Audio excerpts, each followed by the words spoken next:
Hey crafters! Well, I'm about to head out on a bit of a thrifting adventure. You know, I'm always on the lookout for fun project ideas, new outfit inspo, new to me housewares, that kind of stuff. You never know what you're going to find out there in the thrifting world, and it's always going to be amusing. Let me show you some of the things I find today and on some of my adventures here in the future. I'm looking especially for some things for maybe the warm weather and some summery items, a little inspiration. So I'll take you along with me, show you what I find, and then depending what I find, I'll show you how I decide to wear the items, use the items, maybe even thrift flip or upcycle some items, maybe even thrift fix them a little bit to make them fit into my life. Grab yourself a shopping bag and join me on this thrifting, flipping, and all those good things adventure. Let's dive in.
Nautical red and white striped pants?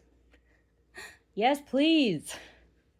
I got really excited when I found these cotton gauze pants from Old Navy at the thrift store because I love those wide leg pants, especially with the stretchy waist. Comfy and cute. Yes, please. And of course, I do love this color combination. Only problem is these pants were designed for a taller human, so they are going to need to be shortened a bit. Let's take a look at the hem of the pants and see what we're up to for that thrift fixing adjustment. Okay, the pant leg is very cute. It's got like a little side slit, very breezy, and then it has a big wide hem. I gotta try these pants on again, but I think I probably want the hem to be right about here, or kind of right about, yeah, right about there or so. So I think what we're gonna need to do is, oops, get out the seam ripper and unpick some stitches, try to get this unpicked, and see if we can also open up this side seam a little bit. Then we can trim the fabric, roll up a new hem, stitch it up, and of course stitch up the sides, those little side pieces as well. Might take a little time, but hopefully it won't be too hard, and that'll make it so I can wear these pants, which I really want to do. So let's get to thrift fixing.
Well, and with that, you guys, we've got ourselves some thrift fixed pants.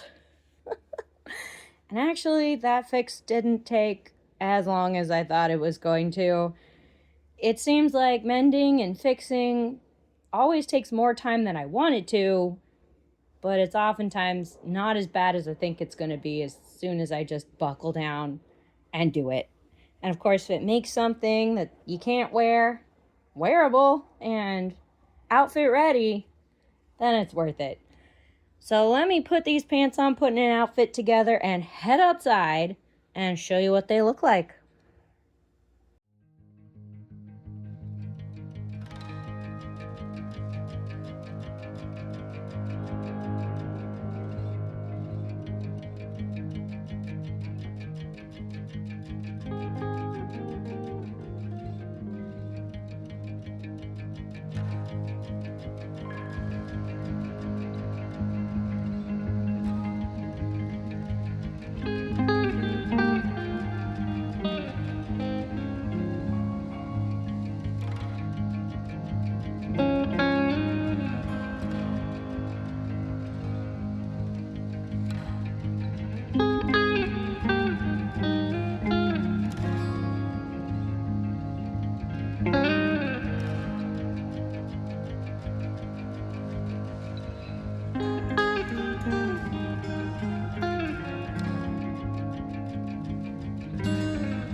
Well, I love me a t-shirt dress.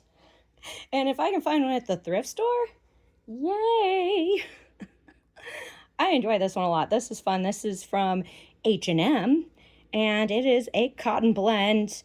It's got some like side slits, and it'll sit in the front, and it's kind of a midi length on me, a little longer than knee length.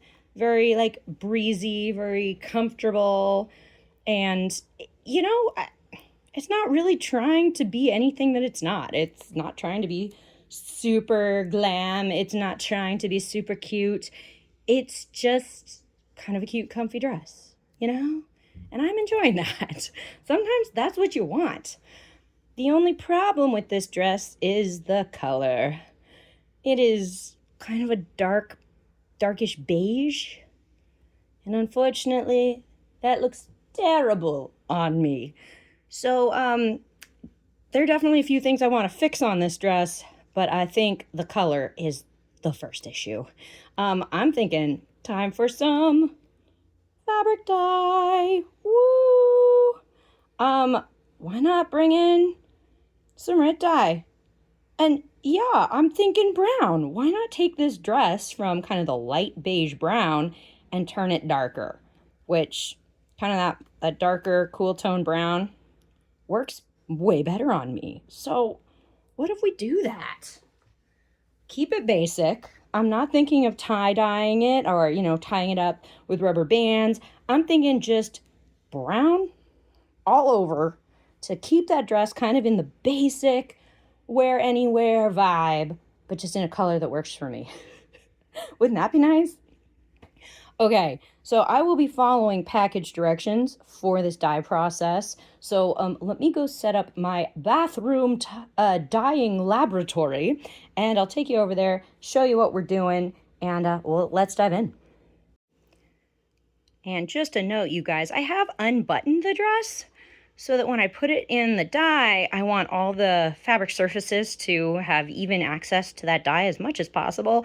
So I don't want any overlapping fabric that might block, the dye from getting to all the layers. So doing that. Also, I believe I said the dress was cotton blend, but I reread the tag and it is 100% cotton. So I'm hoping that's going to take the dye really nicely. Of course, before I put it into the dye, I will also be getting the dress wet and trying to get it as evenly wet as possible because I also want it to dye as evenly as possible. And one way I've got to do that is to stir it around in the dye a lot. So let's get started. Welcome to the bathroom laboratory. You guys, you can tell I got a whole bunch of supplies in place, and I'm also going to be doing the dyeing in this big tub here in my bathtub. Now, there are a lot of different ways you could do this. I've also done this in my sink for smaller garments. I've done it in buckets outside. I'm told you can do this very well in a washing machine, but that's not really an option for me at the moment. So I'm doing it here in the tub. I definitely want to have some cleaning supplies ready though. Anytime there are drips or splashes or spills, I want to be right on it. I want to be cleaning it up, so I've prepped my surfaces a little bit. Got the cleaning supplies ready. I like this stuff a lot for working out stains. That's nice. As to our dyeing supplies, I'm gonna be following package directions.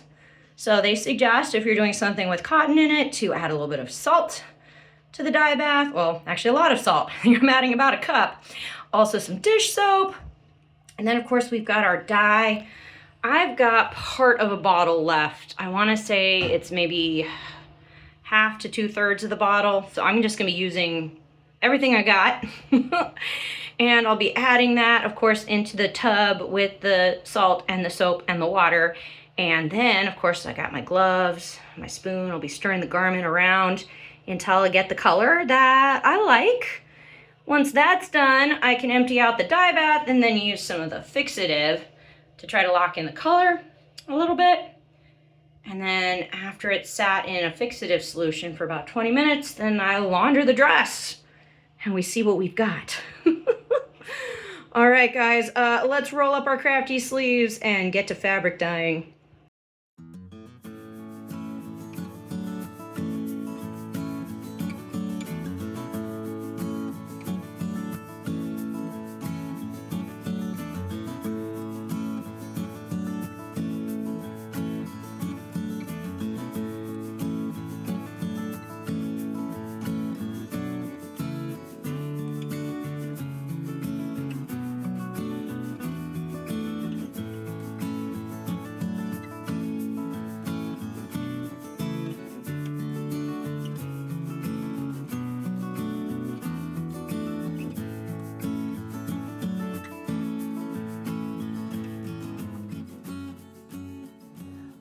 Well, guys, it's only been about 10 minutes and our dress is super dark brown.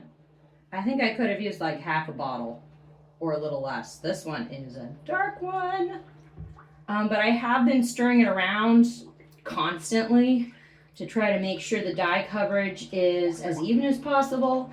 I did just pull the garment out of the dye, kind of held it up, looked around to see if there are any patchy spots. And it looks like we're okay.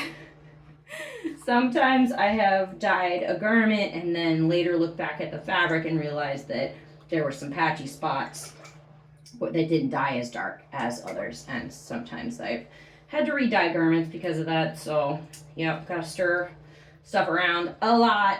But I'm hoping we're okay with this guy because I think he's pretty dark. So I think it's time to get him out of there. Once I empty this giant cauldron of dye, I'm going to refill up the bin with more hot water and some fixative, and then I'm going to put the garment back into that solution, let it sit for about 20 minutes or so. And once that's done, I should be able to, rinse it out a little bit and then launder it on cold and then show you what it looks like. So let's do that and show you when I'm done.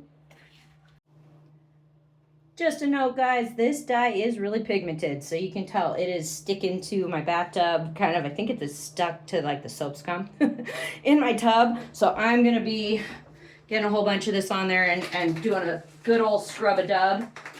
If your tub is really old and cracked, you may want to do the darker dyes outside. Even though I wasn't dyeing in the tub, it can still affect the tub. So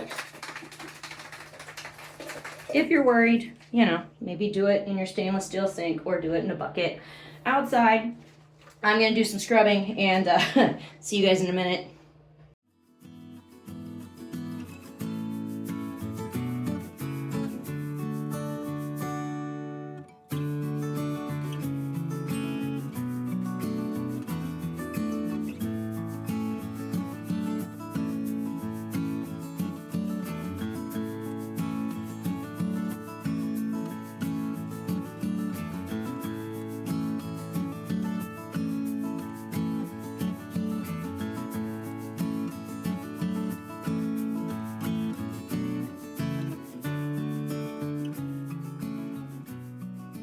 Well, and with that, you guys, we have ourselves a color transformation.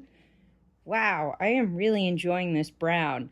It's kind of interesting. It kind of has some pink to it, almost a little bit mauve, which is interesting, and I definitely enjoy it. I think we've taken care of the beige problem once and for all. I will say that looking at the dress kind of up close, I did notice that there are some spots where the dye is a little bit lighter. It's a little bit patchy, kind of over on the shoulder over there. There might be a little bit on the skirt as well. And, you know, I'm kind of working on ideas on how to make that better. I know stirring it is helpful. I maybe could have used a bigger bin to hold the dye. That would have given the garment more room to kind of move freely in the dye. Might have gotten better coverage that way.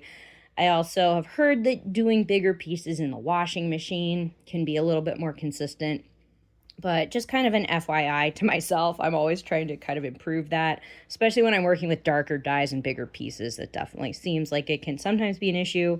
I've even re-dyed pieces before that were kind of bugging me a little bit, and just one more short dip in the dye can kind of take care of that. So I'm actually totally fine with the results on this shirt. I think it kind of looks kind of like it was over dyed. It looks like it was dyed, and I'm okay with that. So, you know, FYI, notes to self for me here for future projects and all that good stuff.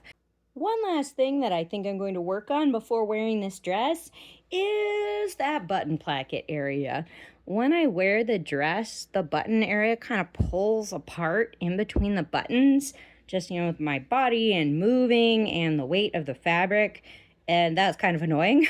So what I think I'm going to do is just do on the inside some little stitches underneath the button placket and try to not let the stitches really show on the top of the fabric. We'll see. Let's look up close. Okay, here's our little gaps between the buttons. I want to stitch through this part of the button placket and then catch the bottom layer of this top part, but hopefully not show through on the top with my stitches. And then, you know, maybe I'll be stitching like on the inside, of course, like kind of along the edge, a little bit of stitching kind of along the edge, just to like keep that closed. Because I don't need it to be functional, but I also don't want it gaping open. So we're not quite done yet, but we're getting there. One more step.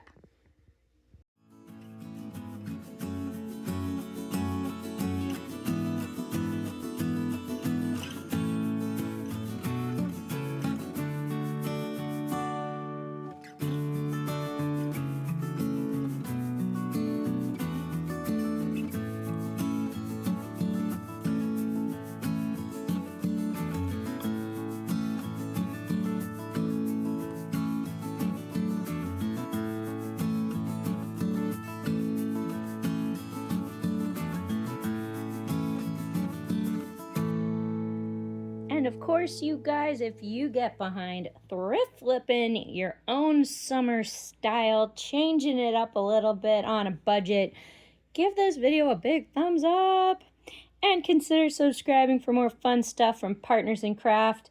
You guys know we're always up to something creative around here, and I hope you stick around for more adventures. Big love to all of our subscribers for all the likes, comments, and shares. Thank you guys. We appreciate you. All right, it's time to put an outfit together and head outside and show you what this guy looks like.